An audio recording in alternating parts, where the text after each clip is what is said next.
Hi everyone, welcome back to an episode of Rabbi Reacts. This time reacting to Scottie Scheffler, one of the world's top golfers, as he talks about the experience of winning golf. Now, this is what's really important. We often talk about the fact that in life we're driven at the depth of our being for things that are deeply meaningful, but there's also counterfeits, things that pull us and get us so excited and we're sure give us deep fulfillment, but when we get to the other side, they're just not so fulfilling. So people say, well, Rabbi, or whoever else is giving that spiritual wisdom, oh, come on, there can't be anything like winning the gold, winning a great sports match. Let's just listen to what he has to say, because it's so profound and so crucial.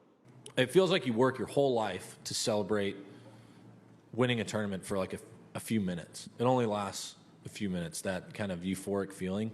And like to win the Byron Nelson Championship at home, I literally worked my entire life to become good at golf, to have an opportunity to win that tournament. And you win it, you celebrate, get to hug my family, my sister's there. It's such an amazing moment. And then it's like, okay, now what are we going to eat for dinner? Life goes on.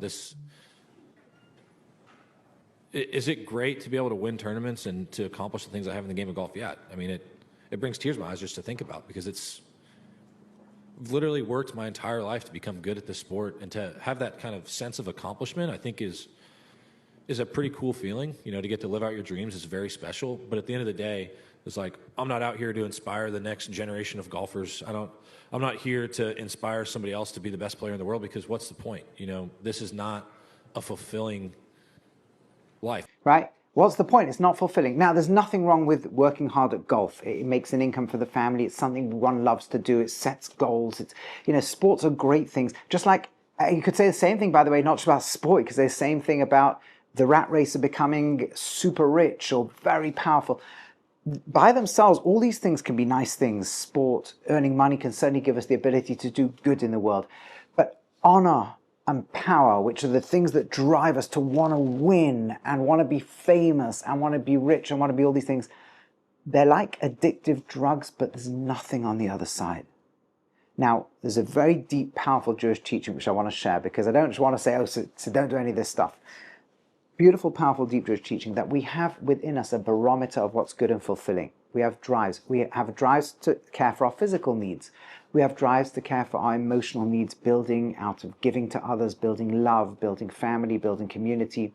We have drives to do things that are right in the world, right? To give charity, to volunteer, to do, if we believe in the Torah, to do the mitzvahs. We have desires and drives to make a difference in the world. The world should be a different place because we were in it. We don't just do good that someone else says, give a bit of charity here. We build the charity. We care about the cause. We build something in the community. We do something that makes the world different because we're in it. And the deepest drive of all, from a Jewish perspective, is drive for total oneness and connection with the creator of the universe, and share the creator's love for all of his creation. But for every drive we have counterfeits.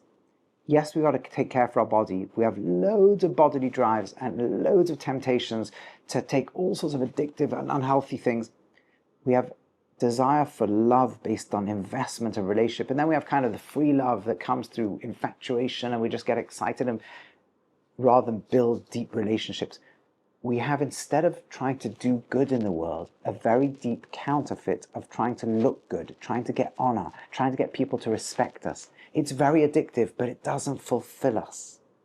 Instead of the drive to make a difference in the world, we have a counterfeit to pursue power. So a career, and instead of the connection to God and creation, is to make ourselves into God and get everyone to worship us.